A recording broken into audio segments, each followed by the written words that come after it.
I'm awake now. And I need help. If you read any further, everything you ever have been will be put at risk. But please, I need this to end. And I can only do it with help. For the past month, year, I think I've been living a waking nightmare. Misery compounded, destroyed me, took everything that made me a person from me, and I didn't even realize what had been happening. I began to notice it at my old job before I moved to the empty house filled with the shadows that give me migraines, before I escaped the apartment with the room that filled me with dread the moment I even so much as touched the door.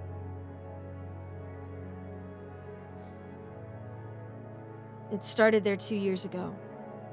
I was good at the job I had been assigned, but a few months ago I was suddenly shunted into a new department. Nobody would tell me why, and nobody could even seem to explain it.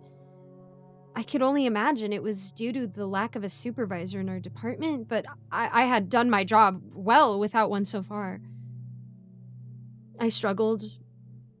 The room I was moved to was an open office floor plan, cubicles dotted around it. What was weird, however, was the shadows.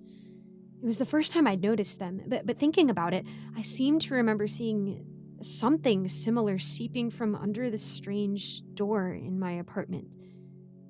I assumed it was mold and complained to my department head, but I was met with derision, in a sense that he was panicked, afraid, at the end of his rope.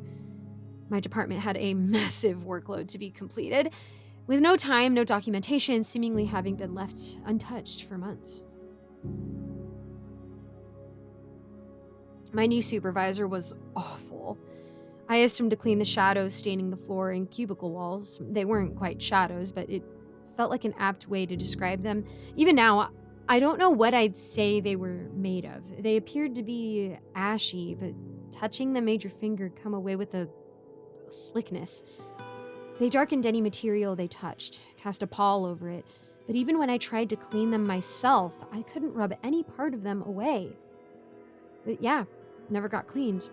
And I got told to stop wasting time, we had more important matters to deal with. I felt like my supervisor tried to blame me for everything, to shift any fault from him to keep his own job. And the office was so quiet, there was no one to turn to for support. Upper management constantly seemed to be at the end of its rope. Every department felt like it was on fire. We were severely understaffed. More work was piled on me day by day, and I felt sick, constantly.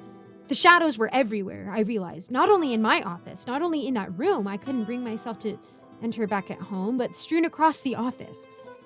Looking at them made me violently sick. Migraines would threaten to split my skull, and eventually, I broke down. I couldn't live like this. So I'm ashamed to say I ran. I paid to break my lease, and I bought a home far, far away and moved. I left. Now, there are a few issues with my recollection of events. I've done the math on the cost of this home, which was last sold 2 years ago, according to research I've done online. I've checked my salary and my savings before starting that job. I couldn't afford it. Not the house, not the cars sitting in the driveway. And yet, about a month ago, I woke up in a home that didn't feel like mine. It felt like a dream, like I was struggling through a nightmare. When had I bought this place? How had I moved over, gotten it fully furnished? Why did I purchase a 3-bedroom home for one person? But even through all that, I felt relieved. I had escaped those miserable people. I had a chance to start over. I owned a home, had some savings, and could start over.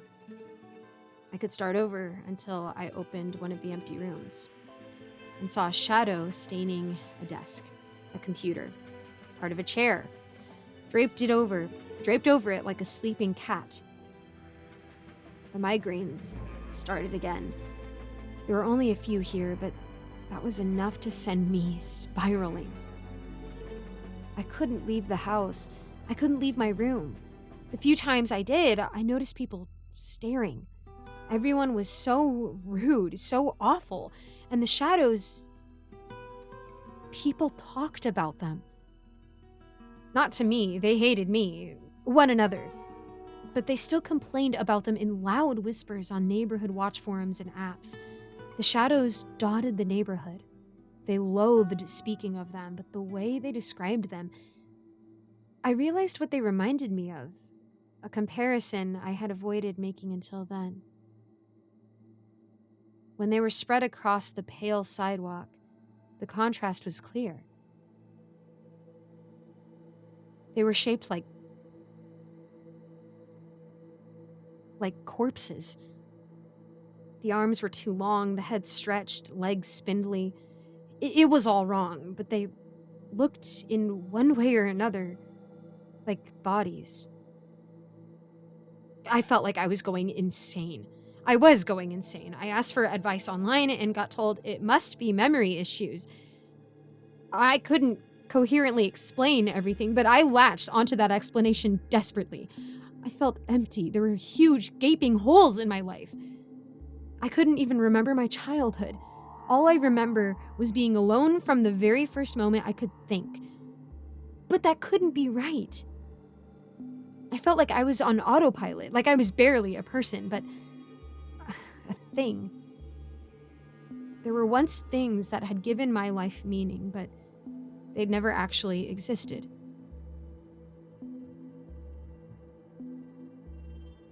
They'd never actually existed. Inside, they existed in the periphery of thought to guide me along a predetermined pattern. The world had become flat. All I could do was find a routine to fall into, submit into the loveless cycle of work, and to feel the hatred and fear of everyone around me. Hospitals wouldn't admit me. I don't know how many I visited, but the shadows were waiting. They locked me as receptionists screamed, threatened to call security. Doctors looked tired, overworked, sickly themselves.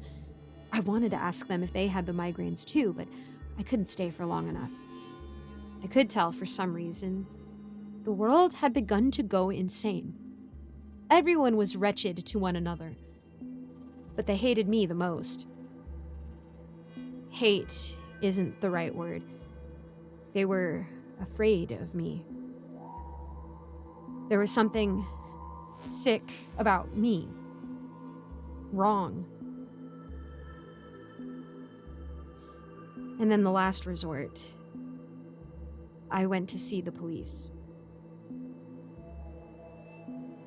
Shadows stared at me from the cells as they listened to me. Stuck me in a room, accused me of everything they could. They didn't even believe I'd been born here, and honestly, I wasn't sure either. I'd never known my parents, never been raised by anyone. Everything I'd learned, I taught myself. Language, reading, how to dress myself, how to love, what it felt like to hold someone's hand, to trust someone, to feel shame when you let them down and pride when you did right by them. They accepted that. One of them was ready to throw me away, ship me off, but one of them, he hated me. I know this. But he looked at the shadows, and he looked at me. And there was something he hated more. And that it was that none of this made sense. Bit by bit, he picked me apart. His partner went through everything I owned, and he unwound me. How had I purchased the home? Why did the old job fall apart? Why had I been transferred? What were these shadows? What was in that room? How could someone be raised in total isolation without being completely unmade? It was impossible. I had become an impossible thing. They let me go. They want me to answer more questions soon, but I don't need to. Bit by bit, I think something has been unmaking my life. I can't have been born into this world alone. Something took this from me. Took love and companionship and stripped it from the world, from history, and slowly the world has shifted. And around me, it becomes lesser for it. There are photo albums that are empty now, but I look at the pages and see where the light burned the pages and where it didn't. The imprint of memory still exists. Someone taught me how to tie my shoes. Someone taught me what a mother and father was. Someone was waiting for me here. Someone lived here before me.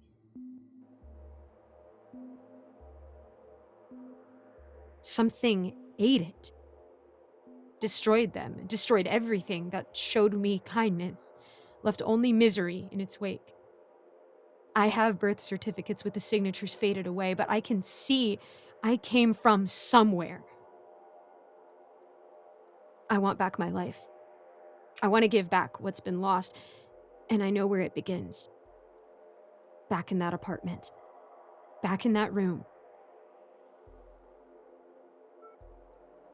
I dreaded opening that door because I knew what lay beyond it. I opened it once and I saw something that loved me and that I had loved, but what it had done to itself was too horrible to accept, to understand, to remember, because to accept it would be to do it to myself. So I closed it off, shut it off, tried to forget. It wants for it to be the only thing left, maybe. To be all the love that exists in the world. I don't know. Maybe it's not even something I loved, but something that needs me to love it. And it has rewritten things to make me come crawling back. I don't know, but it began there.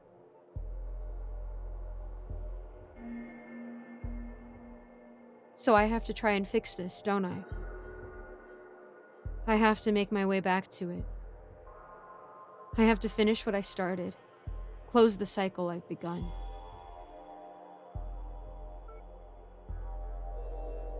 Without care, compassion, the world will begin to move on autopilot, running itself through a cycle of just living without purpose until it burns itself out. I have to hurry. That cop will start looking for me soon, and if he starts to worry, if they start to care, then it'll eat them too. And I'll never have met them, but perhaps some of their fellows will still chase me, and I'll have forgotten everything I've pieced together. I'll be empty and hollowed out, and the thing behind the door will have me and all it's eaten.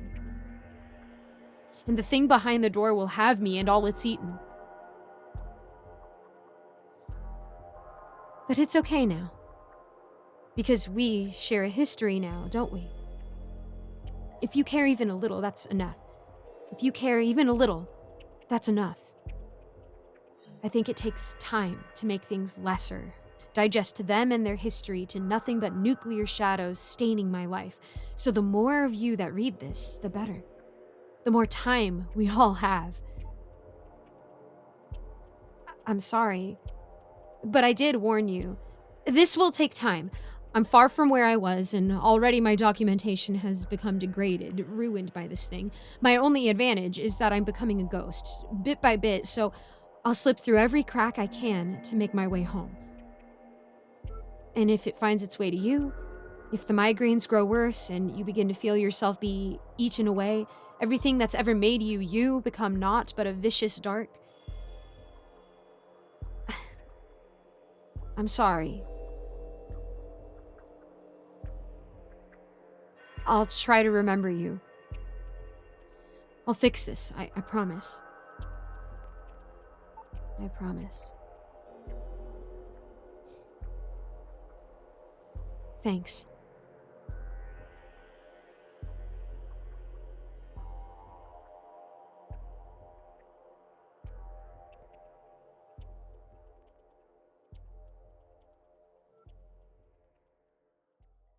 Thank you so much for listening to my narration of this wonderful story. Don't forget to support the author, which I have linked in the description, as well as the original story. And I just want to give a quick shout out to my patrons Scott, Old Penguin, Ellie Hutmeyer, Mr. Sankofa, Austin My Love, Rinku Star, William Hartley, Cupcake Hips, Alonzo, Icy Narrates, Jesse Hartley, Eric Cifuentes, Lawrence Wallen, and Melissa Perez. I also try to link a different charity or a different cause every month and maybe a little more. So don't forget to check out the description to support the author of the story you just listened to and to maybe help somebody else out, even if it's just $1. As always, if you guys have a prayer request, please let me know in the comments, shoot me a message on Discord. I would love to know how I can be praying for you. Thank you guys so much. God bless, and I'll see you in the next video.